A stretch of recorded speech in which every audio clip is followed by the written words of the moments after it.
I spent 24 hours cooking for my son's anniversary party, only to hear him joke, "Well, feed it to the dogs." I quietly packed every dish and walked out. Hours later, what happened made everyone's jaw drop. Don't forget to subscribe to the channel and comment where you're watching from. The carrots surrendered their skins under my knife with the same resignation I'd cultivated over 37 years of marriage. It was 6 in the morning, and I was already 3 hours deep into prep work for Carl's anniversary party. 15 years of marriage to that woman who'd never once called me by name, only Carl's mother in that tone that suggested I was some inconvenient relative who'd overstayed her welcome. Steam rose from the industrial-sized pot where I'd been simmering beef bones since midnight. The kitchen smelled like rosemary and thyme, like the restaurant I'd never opened, like dreams deferred until they calcified into duty. My back ached from leaning over cutting boards, but I kept working. After Raymond died 2 years ago, cooking had become my language. The only way I still knew how to say, "I love you," to a family that seemed to have forgotten I existed, except when they needed something.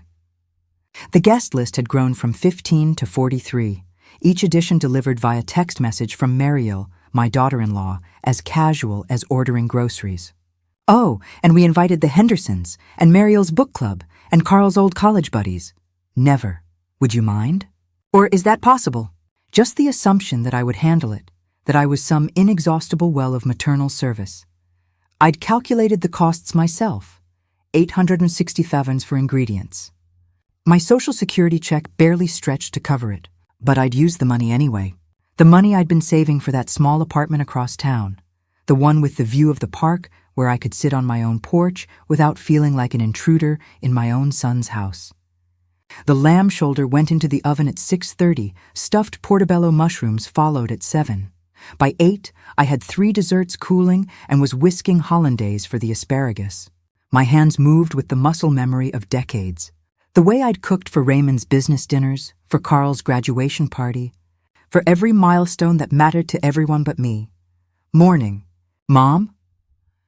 Carl shuffled into the kitchen in his pajamas, hair still pressed flat on one side.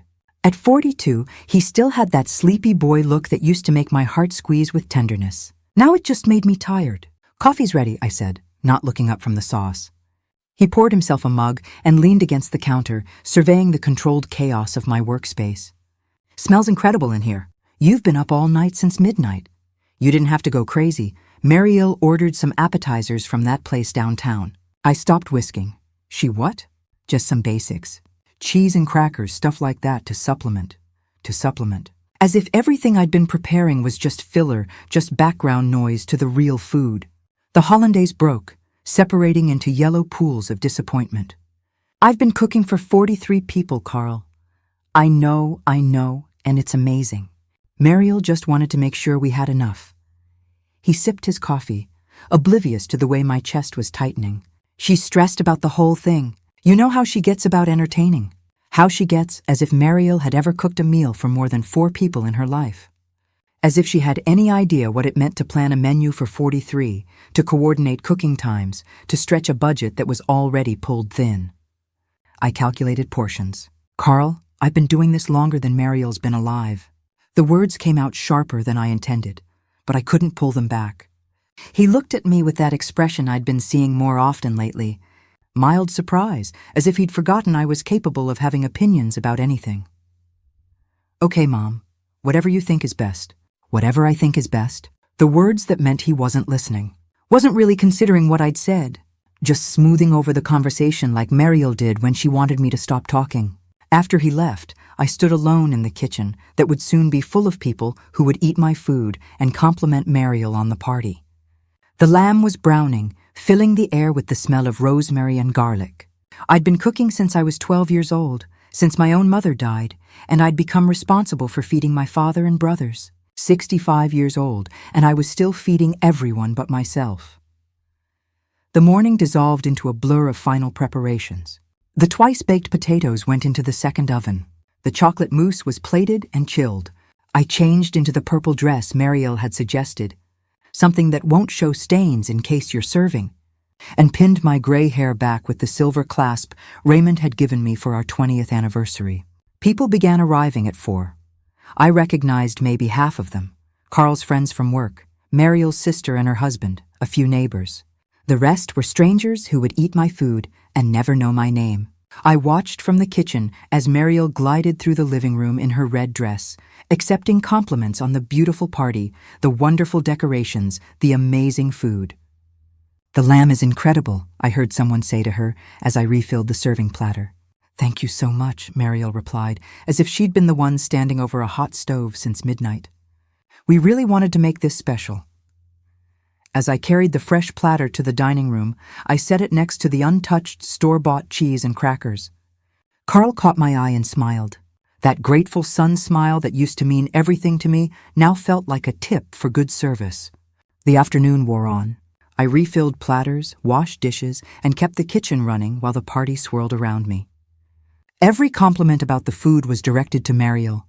Every thank you went to Carl. I became invisible in my own kitchen, a ghost haunting my own recipes. At 6:30, as I was plating the last of the lamb, I heard Carl's voice from the dining room, louder than usual, bright with wine and celebration. "Well, if nobody wants seconds, we'll just feed it all to the dogs." Laughter erupted. Good-natured, wine-loosened laughter from people whose bellies were full of food I'd spent 24 hours preparing. Mariel's giggle rose above the rest, musical and carefree. "We'll feed it to the dogs." I stood frozen in the kitchen, serving spoons suspended over the platter of perfectly sliced lamb. The words echoed in my head, bouncing off the walls of my skull like bullets. 24 hours, 8:67, beef bones simmered since midnight. Hollandaise whisked by hand until my arm ached. "Feed it to the dogs." The serving spoon clattered to the floor. My hands moved without conscious thought, reaching for the aluminum pans I'd brought the food in, the ones stacked clean in the corner, waiting to go home empty as always. But not tonight. I began transferring food back into the pans. The lamb went first, then the roasted vegetables, the stuffed mushrooms, the potatoes. My movements were calm, methodical, like following a recipe I'd known all my life. "Mom." Carl appeared in the doorway, probably coming to ask for more wine or clean glasses. "What are you doing?" I didn't look at him. The chocolate mousse went into its container, the remaining dinner rolls into their bag, taking the food home. "What? Why?" "You said you'd feed it to the dogs." "I don't want to deprive your guests of their entertainment." His face flushed red. "Mom, it was just a joke." People were full, and I heard the dessert plates follow the mousse into the box. Everything I'd made, everything I'd paid for, everything I'd poured myself into for 24 hours, all of it going back where it came from. "Mom, please don't be ridiculous." It was just ridiculous. I finally looked at him, this son I'd raised and loved and sacrificed for, who thought my hurt feelings were ridiculous. "You're right. It was ridiculous of me to think my cooking mattered enough not to be dog food." The kitchen had gone quiet. Through the doorway, I could see faces turned our way. The party atmosphere suddenly strained. Mariel appeared beside Carl, her red dress bright as a warning flag. "What's happening?" she asked, her voice carrying that edge of annoyance it got when I didn't follow the script. "Nothing," Carl said quickly. I'm leaving." I stacked the last container in my arms, the weight of it solid and satisfying. "Enjoy the rest of your party." I walked past them both, past the dining room full of surprised faces, past the living room where someone had turned the music back up to cover the awkwardness. No one tried to stop me. No one followed me to the car. As I loaded the food into my Honda, I could see them through the window. Carl and Mariel having what looked like an intense conversation, probably figuring out how to salvage the party without the woman who'd made it possible. My phone buzzed as I pulled out of the driveway. A text from Carl. "Mom, come back. We can talk about this." I deleted it without responding and drove toward home, toward the empty house where I'd eat my own cooking alone, the way I'd been eating everything else for the past 2 years. The phone rang again as I turned onto Main Street. The display showed Kenneth's name, my nephew, my sister's boy, who'd somehow inherited our family's stubborn streak and my own dangerous relationship with food. I pulled over, hands still shaking from adrenaline and rage. "Aunt Evelyn, thank God you answered," his voice cracked with desperation. "I'm completely screwed, and I don't know what to do." Kenneth owned Riverside Bistro, the kind of place that survived on weekend events and wedding receptions. At 35, he'd poured everything into making it work after his divorce, including borrowing money from me that he'd been religiously paying back $20 at a time. "What's wrong, honey?" Chef Nolan called in sick 20 minutes ago. Projectile vomiting, fever, the whole nightmare. And tonight, Jesus, Aunt Evelyn, tonight I've got the Ford wedding reception. 80 people, plated dinner service, the wedding party's already at the church. I could picture him pacing behind the bar, running his hands through his dark hair the way he'd done as a little boy when he'd broken something and was trying to figure out how to fix it before anyone noticed. "What about your sous chef? He broke his wrist yesterday. I've got 2 line cooks who can barely handle appetizers and a dining room full of people expecting prime rib and salmon in 3 hours." His voice broke completely. "I'm going to have to cancel. The deposit alone will bankrupt me, never mind the lawsuit. 5 years building this place, and it's going to end because I can't feed 80 people." I sat in my car, engine running, surrounded by containers of food that was supposedly only good enough for dogs. The irony wasn't lost on me. "What's the menu?" I asked. "Aunt Evelyn, I can't ask you to." "What's the menu, Kenneth?" "Prime rib with red wine reduction, herb-crusted salmon, roasted vegetables, Duchess potatoes, mixed greens with champagne vinaigrette, and chocolate raspberry tart." I did the math in my head. My lamb could be reseasoned and sliced differently. The roasted vegetables would work perfectly. The potatoes could be repurposed. I had enough chocolate mousse for tart bases, and raspberries were 20 minutes away at the grocery store. "I'm 15 minutes from your restaurant," I said. "Start preheating your ovens, Aunt Evelyn." "I can't let you, Kenneth." My voice came out harder than I intended, carrying all the authority I'd forgotten I possessed. "I have enough food in my car to feed your entire party. Good food, food that's been cooking since midnight, food that apparently nobody wanted." Anyway, there was silence on the other end. "Then what happened?" "I'll tell you later. Right now, we have a wedding to save." I hung up and pulled back onto the road, my hands steady on the wheel for the first time in hours. In my rearview mirror, I could see the lights from Carl's house growing smaller. But I didn't feel the familiar tug of regret. Instead, I felt something I'd almost forgotten. Useful. Riverside Bistro sat on the banks of Miller Creek, a converted Victorian house with windows that caught the evening light like amber. Kenneth was waiting in the parking lot when I arrived, still in his server's vest from the lunch shift. His face was pale with panic, but his eyes lit up when he saw me loading containers from my back seat. "Jesus Christ, Aunt Evelyn, how much food did you make?" "Apparently too much." I handed him a pan of lamb. "This can be your prime rib if we slice it right and make a red wine reduction." "What do you have for stock?" "Everything. Nolan keeps the kitchen stocked like we're feeding an army." He followed me inside, balancing containers. "But I still don't understand what later," I said, surveying his kitchen with the calculating eye of someone who'd been improvising meals for 6 decades. It was smaller than I was used to, but well-organized and professional. "Right now, show me your china and let's figure out the presentation." For the next 3 hours, Kenneth's kitchen became my domain. I directed his 2-line cooks like a general commanding troops, reshaping my anniversary party disaster into a wedding feast. The lamb was sliced thin and fanned on plates. The red wine reduction was glossy and perfect. My roasted vegetables were plated with garnishes that made them look intentional and elegant. The chocolate mousse was reformed into individual tarts with fresh raspberries I'd sent Kenneth to buy. I'd forgotten what it felt like to be essential, to have people waiting for my decisions, depending on my expertise. The line cooks, kids, really maybe 25 years old, watched me work with something approaching awe. "Where did you learn to plate like that?" asked Anya, the younger of the two, as I showed her how to arrange the salmon.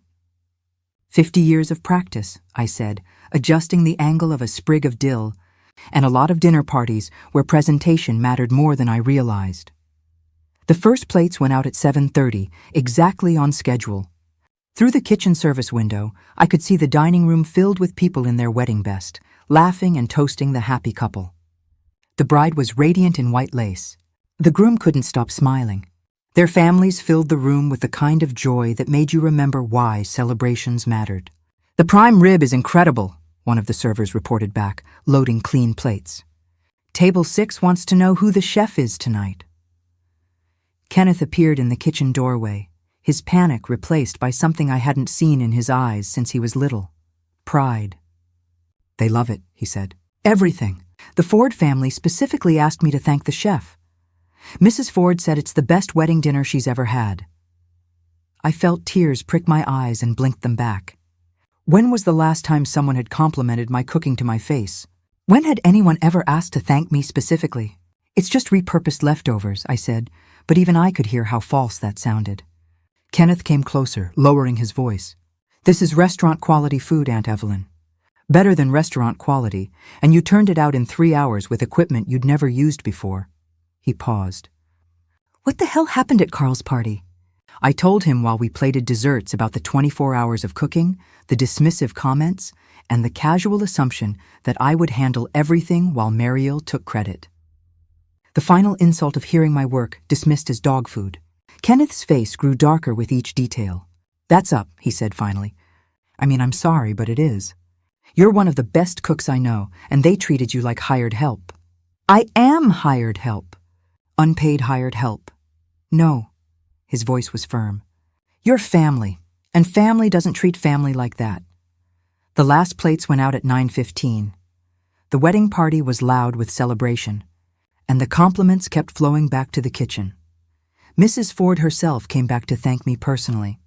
An elegant woman in her 60s with silver hair and laugh lines. You saved our daughter's wedding, she said, taking my hands in hers. Kenneth told me what happened, how you stepped in at the last moment. I don't know how to thank you. Just knowing it turned out well is enough, I said. But she shook her head. No, it's more than that. This food, it's exceptional. Where did you train? I didn't. I just learned by doing. She studied my face with the intensity of someone who'd spent a lifetime reading people. You should be running your own kitchen, she said finally. Someone with your talent shouldn't be hidden away. After she left, I helped Kenneth clean up, falling into the familiar rhythm of post-service breakdown. It felt natural working in his kitchen, like something I'd been meant to do all along. I want to pay you, Kenneth said as we loaded the last of the dishes into the washer. Don't be ridiculous. You're family. So are Carl and Mariel, apparently. But they don't seem to have any problem taking advantage of that. He pulled an envelope from the register. Mrs. Ford left this for you. A tip for the chef. Inside were 5 crisp $100 bills and a business card. Katie Ford, event coordinator, Ford Family Foundation. We host charity galas, fundraising dinners, corporate events. The note on the back read, Call me. We need someone like you. I stared at the card. At my name, written in elegant script, Evelyn, executive chef for Ford wedding reception. Someone had written my name down, recognized my work as worth remembering. You know what this means? Kenneth asked, reading over my shoulder. I did know. It meant possibility. It meant recognition. It meant maybe at 65 years old, I didn't have to spend the rest of my life begging for scraps of respect from people who'd forgotten I was worth more than the services I provided. My phone buzzed. 3 missed calls from Carl, 2 from Mariel, and a string of text messages that started conciliatory and grew increasingly frustrated. The last one from Mariel made my jaw clench. Your dramatic exit ruined the party. The least you could do is answer your phone. I turned my phone off and slipped Katie Ford's card into my purse. Want a ride home? Kenneth asked. Actually, I said, looking around his kitchen one more time. I think I'll walk. I need to think. I didn't call Katie Ford for 3 days. Not because I didn't want to. The business card burned a hole in my purse like a lottery ticket I was afraid to scratch. But because I needed to understand what I was choosing between. The old Evelyn, who would have apologized to Carl and Mariel, and gone back to cooking for people who didn't value her, or someone new, someone who might actually matter. Those 3 days were filled with silence from Carl's house. No calls asking me to pick up groceries, no requests to babysit Mariel's sister's kids, no casual assumptions that I would handle whatever needed handling. The quiet should have felt lonely. Instead, it felt like the first deep breath I'd taken in years. I spent Tuesday morning at the farmer's market, something I hadn't done for myself in months. Usually, my shopping was utilitarian. Whatever Carl's family needed, whatever fit the budget after I'd covered their expenses. But walking between the stalls with only my own preferences to consider felt revolutionary. Evelyn. A woman's voice made me turn from the tomato stand. Betsy Mitchell, Raymond's old secretary from the insurance office. I hadn't seen her since the funeral. "Betsy, how are you?" "Better than you look, honey." She studied my face with the directness of someone who'd known me for 20 years. "What's wrong?" I almost said nothing, the automatic response I'd perfected. Instead, I told her about Saturday night, about the cooking, the dismissal, the walkout, and surprisingly about Kenneth's restaurant and Katie Ford's card.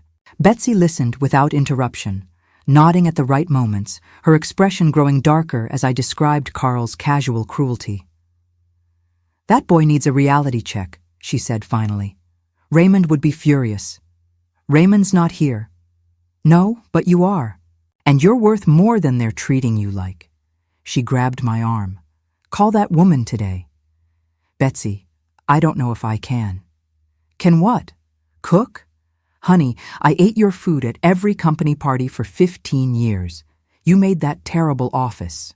Christmas potluck something people actually looked forward to?" Her grip tightened. "What are you afraid of?" I stared at the tomatoes, perfect, red, and expensive. What was I afraid of? Failing or succeeding and having to admit how much of my life I'd wasted being small. I'm 65 years old. Eugenia Woods was 50 when she published her first cookbook. You've got time to build something that matters. That afternoon, I called Katie Ford. "Evelyn, I was hoping I'd hear from you." Her voice carried genuine warmth. "How soon can you meet? I have a proposition." We met Thursday at a coffee shop downtown. One of those renovated warehouse places with exposed brick and young people typing on laptops. Katie arrived precisely on time, wearing a tailored blazer and the kind of confidence that comes from years of getting things done. "I've been thinking about Saturday night," she said, settling into the chair across from me. "The way you handled that crisis, the quality of the food, the leadership in the kitchen. I need someone like you." She spread papers across the small table, menus, photos of events, financial projections that made my head spin. The Ford Foundation hosts 12 major events a year: fundraising galas, donor dinners, corporate retreats.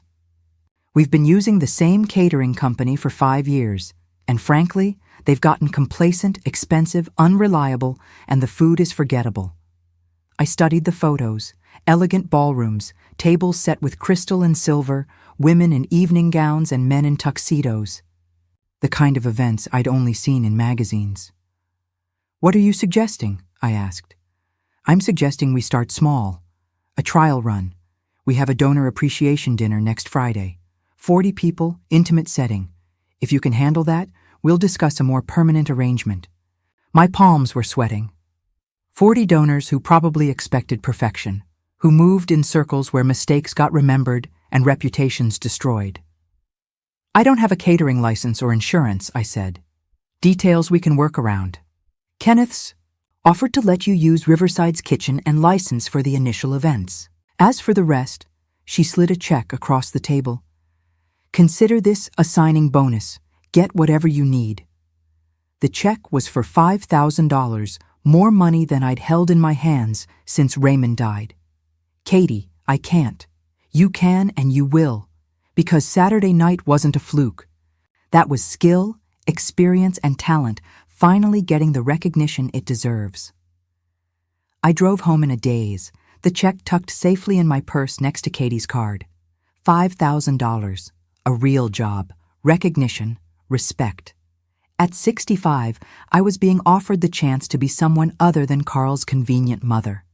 The front door was unlocked when I got home, which meant someone was inside. I found Carl and Mel in my living room, sitting on Raymond's old couch like they owned the place, which technically they did. The house was still in Carl's name. Something I'd agreed to after Raymond died for tax purposes and never bothered to change.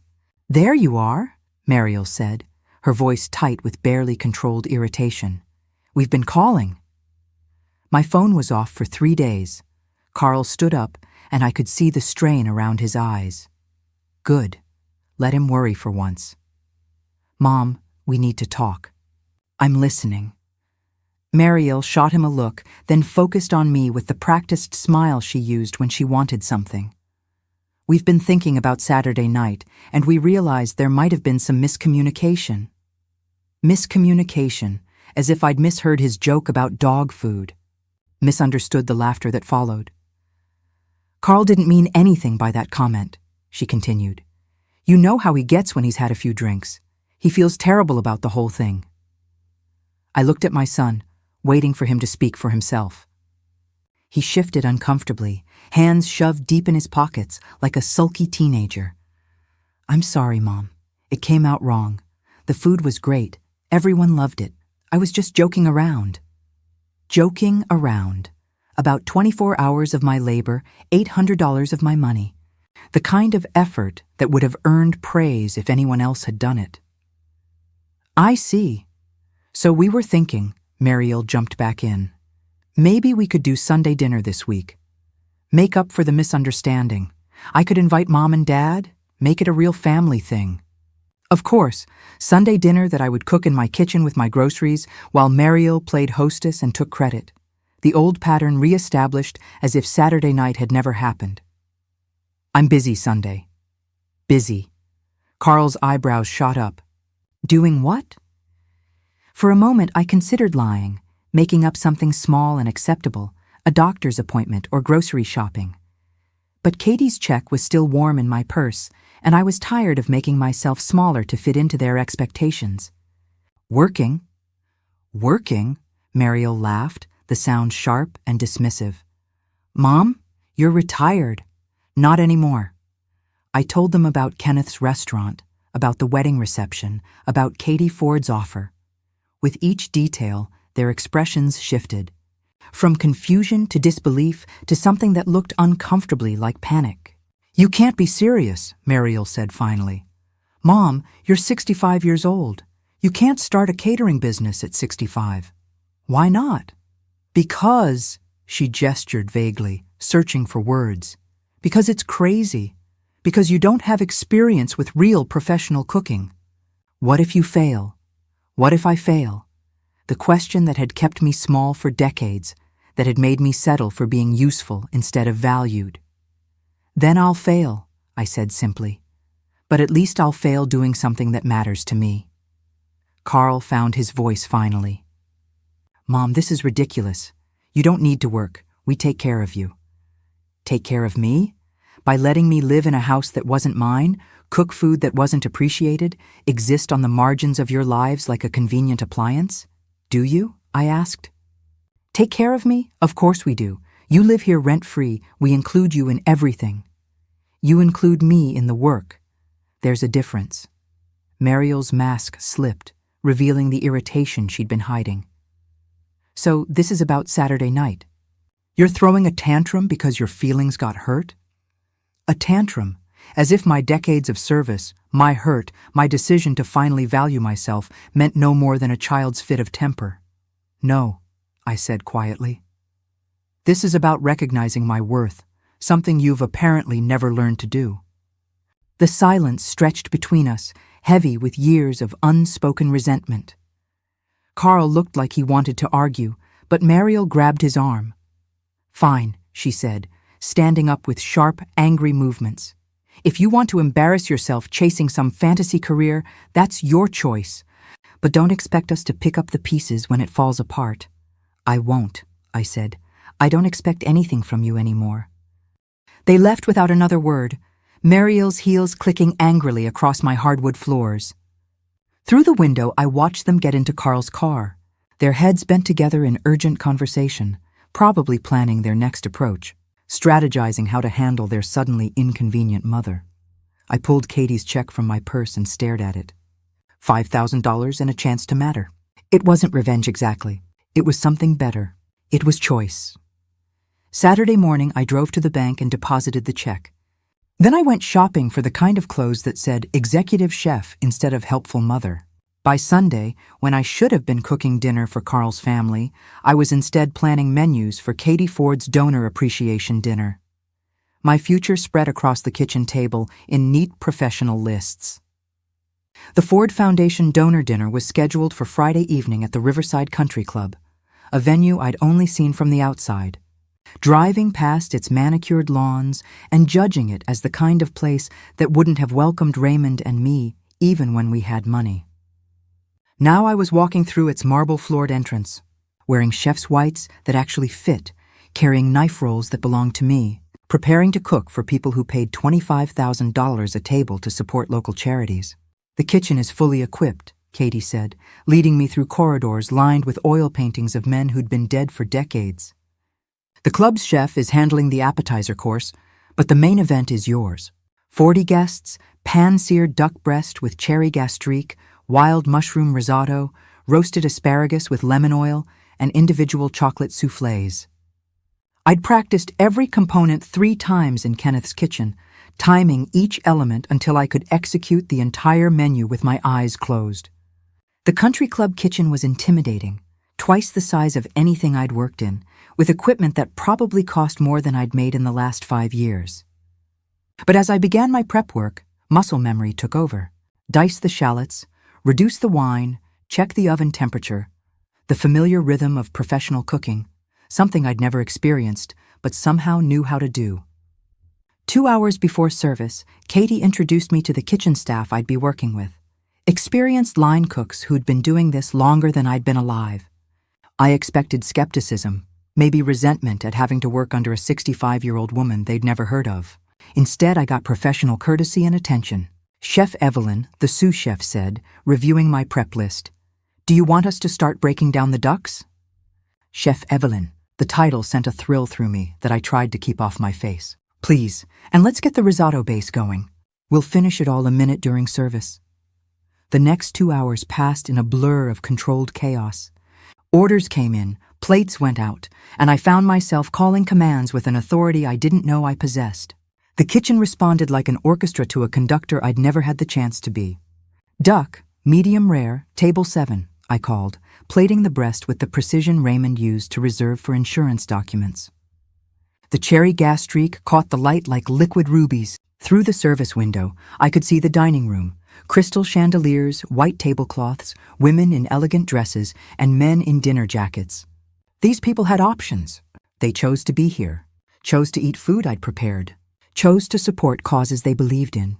The contrast with Carl's anniversary party was stark. There, I'd been invisible help. Here, I was the reason for the evening's success. "Chef, one of the servers appeared at the pass. The gentleman at table 3 would like to speak with you." My stomach dropped. In my limited restaurant experience, customers who wanted to speak with the chef usually had complaints. But Katie appeared beside me, smiling. "Evelyn, there's someone I'd like you to meet." The man at table 3 was in his 70s, with distinguished silver hair and the kind of relaxed confidence that comes with old money. He stood when we approached, extending his hand. "Mitchell Matto," he said. I had to compliment the chef personally. "That duck was exceptional. Restaurant quality doesn't do it justice." "Thank you," I managed. "I'm hosting a fundraiser next month for the Children's Hospital. 200 guests, seated dinner. Would you be interested?" 200 guests. My hands started to shake, and I clasped them behind my back. "That's quite large. Katie tells me you're just starting out, but I've been to enough charity dinners to recognize real talent when I taste it." He smiled. "We'd provide full kitchen staff, complete creative control, and a fee that reflects the importance of the event." After he left, Katie and I sat in the empty dining room while the staff cleaned up. The evening had been flawless. Every plate returned clean, every compliment genuine, every moment exactly what I'd hoped professional cooking could be. So Katie asked, "How do you feel about Matt's offer?" "Terrified," I admitted. 200 people is beyond anything I've ever attempted, but not beyond your capability. Tonight proved that." She poured wine from an open bottle the servers had left behind. "Evelyn, I've been running events for 15 years. I've worked with celebrity chefs, culinary school graduates, people with Michelin stars, and Mitchell Beard Awards. What you did tonight, the way you commanded that kitchen, the quality of the food, the leadership, it's rare." The wine was expensive, the kind Raymond and I had splurged on for anniversaries. I sipped it slowly, tasting layers of flavor I'd never noticed before. I keep waiting for someone to figure out I have no idea what I'm doing. Nobody does starting out. The difference is whether you let that stop you. Katie leaned forward. I have a proposal. The foundation needs an executive chef for all our events. Guaranteed income, professional development, your own kitchen eventually. Are you interested? My phone buzzed. A text from Carl. Mom, we need to talk. Mariel's pregnant. I stared at the message, understanding immediately what it meant. Mariel's pregnant, so they needed me back. Free childcare, free cooking, free labor, disguised as family obligation. The old Evelyn would have been on her way to their house already.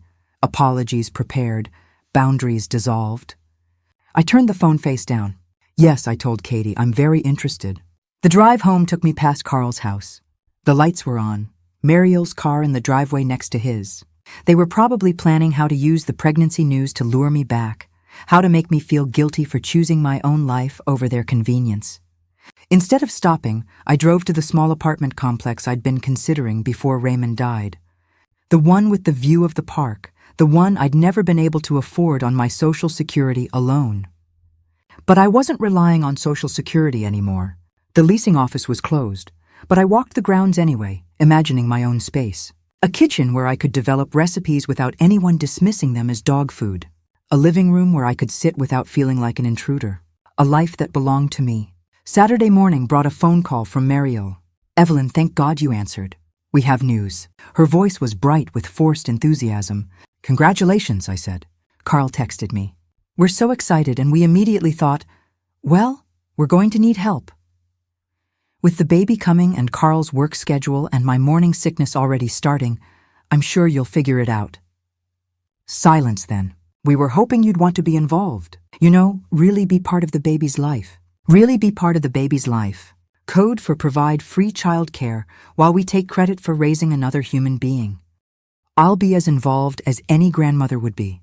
Birthday parties, Christmas visits, the occasional babysitting when I'm available. When you're available, the forced brightness cracked. Evelyn, what's gotten into you? This is your grandchild we're talking about. And it's your child, your responsibility. But we thought after everything that's happened, we thought you'd want to help. We thought you'd want to be needed. Needed, not wanted, not valued, not respected. Needed like a tool that served a function. I am needed, I said, just not by you. I hung up before she could respond and immediately called the leasing office. The apartment was still available. I could move in next month. That afternoon, I drove to the country club to pick up my check from the previous night. The amount made me blink twice. More than I'd made in 3 months of Social Security. Real money for real work. Compensation that reflected skill rather than family obligation. As I walked to my car, I noticed a familiar figure by the tennis courts. Carl in his weekend clothes, racket in hand. He'd probably had a standing reservation here for years, membership paid by his job or Mariel's father. The kind of casual privilege he'd grown up assuming was normal. He saw me before I could turn away. Mom? He jogged over, confusion clear on his face. What are you doing here? Working? Working? Here? I catered the Ford Foundation dinner last night. His mouth opened, then closed. Around us, other club members continued their Saturday activities. Tennis, golf, conversations about stock portfolios and vacation homes. People who lived in the world I'd just entered. You catered here at the country club. 40 guests, pan-seared duck, wild mushroom risotto, chocolate soufflé. I watched his face process this information. I saw the moment he realized what it meant. It went very well. Mom, I had no idea you were, Mariel said you hung up on her this morning and we thought you thought wrong. I opened my car door. I have to go. I'm meeting with another client this afternoon. Another client? His voice cracked, like it had when he was 13, and his voice was changing. Mom, wait. Can we talk? About what? About everything? About Saturday night? About the baby? About whatever's happening with you. I looked at my son, 42 years old, standing on the tennis court of a country club where I just worked as an executive chef, finally realizing that something fundamental had shifted in the universe he'd taken for granted. We can talk, I said. But not today. Today I have work to do. 6 months later, I stood in my own kitchen. Not the one I'd shared with Raymond's ghost and Carl's assumptions, but a professional space in the converted warehouse that housed Evelyn's Table, my catering company. The morning sun streamed through industrial windows, illuminating stainless steel surfaces and equipment that bore my name on the invoices. The Children's Hospital fundraiser had led to 3 more events. Those had led to corporate contracts, wedding receptions, and a waiting list that stretched into the following spring. Katie Ford had been right about my capabilities. But even she'd been surprised by how quickly word had spread through the networks of people who appreciated good food prepared by someone who understood that cooking was about more than sustenance. It was about creating moments worth remembering. Chef Evelyn, Anna, my sous chef, the same young woman who'd worked Kenneth's line that desperate night, appeared in the doorway. The Henderson wedding prep is done, and I've got the Ford Foundation gala ingredients ordered for Thursday.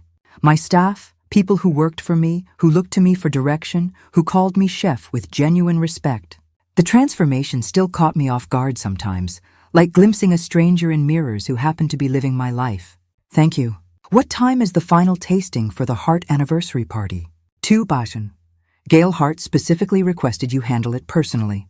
Gail Hart, whose golden anniversary celebration would host 200 guests in the ballroom where I'd once imagined other people's lives. Now I was creating those experiences, crafting memories for families who valued what I could offer. The irony wasn't lost on me. For 37 years of marriage, I'd cooked for Raymond's business dinners, Carl's milestones, countless family gatherings where my efforts were background music to other people's conversations. Now strangers paid premium prices for the same skills my family had taken for granted. My phone buzzed. A text from Betsy. Saw the article in the Tribune. So proud of you. The Tribune article, Local Chef Makes Late Career Mark on Regional Food Scene. A photograph of me in my chef's whites, standing in my kitchen, looking like someone who belonged there. The journalist had written about my unconventional path to culinary success, the way I'd built a reputation through word of mouth and consistently exceptional food. What she hadn't written about was the price of that success. The family dinners I no longer cooked, the grandchild I saw occasionally instead of raising, the son who still called, but with the careful tone of someone trying to navigate a relationship he no longer understood. Another text appeared, this one from Carl. Can we talk, please? 6 months of similar messages. Not demands or guilt trips. He'd learned those didn't work, but careful requests that I'd mostly ignored. Today felt different, though. The article had made my transformation official, public, impossible to dismiss as a temporary phase or grandmother's rebellion. I called him back. Mom! His voice carried surprise, as if he'd given up expecting responses. Thank you for calling. What do you need, Carl? Can I see you at your restaurant? Restaurant? Not the little business or cooking thing he'd used in earlier conversations. Progress of a sort. It's not a restaurant. It's a catering operation. Your catering operation? Can I come see it? An hour later, Carl stood in my kitchen like an alien visiting an unfamiliar planet. He wore a suit from his insurance office, looking overdressed and uncomfortable among the industrial equipment and controlled chaos of lunch prep. This is impressive, he said, watching Anya expertly bruise the vegetables for afternoon service. I had no idea it was this professional. What did you think it was? I don't know. Maybe like a church kitchen thing or selling food to neighbors. He gestured helplessly at the walk-in cooler. The commercial ranges, the organizational systems that kept 3 simultaneous events running smoothly. Not this. This is a real business with employees and overhead and profit margins. Something that couldn't be dismissed or minimized or reduced to a grandmother's hobby. The Tribune article, he said finally. It said you're booked through next spring through summer. Actually, we just got the Alfie Foundation's annual gala. 800 guests. 800 guests? The number hung between us like evidence of everything he'd failed to understand about what I was capable of. Mom, I owe you an apology. You owe me several. You're right. His voice cracked slightly. I've been thinking about that night, about what I said, about how we treated you. Not just that night, for years, and I'm sorry. Sorry. The word I'd waited 6 months to hear, though it felt smaller than I'd expected. Apologies were easy. Change was harder, thank you. Meryl's been struggling with the pregnancy, with adjusting to the idea that you're not just available anymore. Available? Even his apologies carried the assumption that I should have been perpetually accessible, indefinitely useful. I'm available for what I choose to be available for. I know. I get that now. He looked around the kitchen again, taking in the evidence of my choice. The baby's due in March, we were hoping. We'd like you to be part of their life. I intend to be as their grandmother. Just what does that mean exactly? I considered the question seriously. What did it mean to be a grandmother instead of unpaid childcare? What did it mean to love someone while maintaining boundaries? It means birthday parties and Christmas mornings. It means babysitting occasionally when I'm available and want to. It means being someone they can call when they're older and need advice or support. I paused. It means being family without being service. Carl nodded slowly, processing the distinction. And us? What does it mean for us? That depends on you. What do you mean? Do you want a relationship with me? Or do you want someone to handle the things you don't want to deal with? The question hung in the air between the industrial ovens and prep stations in the space where I'd learned to value my own work. Carl stared at the floor, and I could see him struggling with an answer that might require him to change instead of expecting me to adjust. I want a relationship with you, he said finally. I want to know who you are when you're not taking care of everyone else. Then that's what we'll build. He stayed for another hour, watching me work, asking genuine questions about the business, the clients, and the life I'd constructed from the ruins of his casual dismissal. When he left, he hugged me, not the perfunctory embrace of someone fulfilling an obligation, but the desperate hold of someone who'd almost lost something irreplaceable. That evening, I sat in my new apartment, the one with the park view, the one where every piece of furniture belonged to me, reviewing menus for the week ahead. The walls held framed reviews from clients, photographs from events I'd catered, and my business license with Evelyn's Table written in official font. The phone rang. Mariel's name was on the display. Evelyn. Her voice was different. Smaller, less certain than the commanding tone she'd used when she assumed I had no choice but to comply. Hello, Mr. I saw the article. Congratulations. Thank you. I wanted to apologize for how we treated you, for taking you for granted. For not seeing, she trailed off, searching for words. For not seeing you, not seeing me. The most honest thing she'd ever said about our relationship. Thank you, I said again. The baby's kicking now. Would you like to feel it sometime? An olive branch offered tentatively. Not a demand or an assumption, but a request. I'd like that. Maybe you could come for dinner. I could cook. Mariel offering to cook for me. The world had shifted on its axis. I'd prefer if you came here, I said to my apartment. I'll cook. A pause. Then, I'd like that too. After I hung up, I poured a glass of the expensive wine I could now afford and stood at my window, looking out at the park where couples walked hand in hand and children played on swings their grandparents had pushed. Somewhere in the city, families were sitting down to dinners. They'd cooked themselves or ordered from restaurants where chefs like me had spent days, perfecting every element. I thought about the woman who'd stood in Carl's kitchen 6 months ago, invisible in her purple dress, watching other people take credit for her work. She felt like someone I'd known once but outgrown, like clothes that no longer fit. My phone buzzed with a new client inquiry. A Fortune 500 company wanting to discuss their annual shareholders' dinner. 500 guests, unlimited budget, complete creative control. I smiled and began composing my response. Outside, the sun was setting over a city full of people who would taste my food, remember my menus, know my name. The last feast had become the first course of something entirely new, something that belonged completely, irrevocably to me. The old Evelyn would have wondered if she deserved this success, this recognition, this life where her worth was measured in more than service to others. But the woman I'd become, the one who commanded professional kitchens and negotiated corporate contracts and chose her own relationships, she knew the answer. I deserved everything I'd built and everything still to come. The revenge had been perfect. Not cruelty but creation. Not destruction but dignity. Not taking anything away from them, but finally taking everything for myself. And it had been delicious. Now tell me, what would you have done if you were in my place? Let me know in the comments. Thank you for watching, and don't forget to check out the video on your screen right now. I'm sure it will surprise you.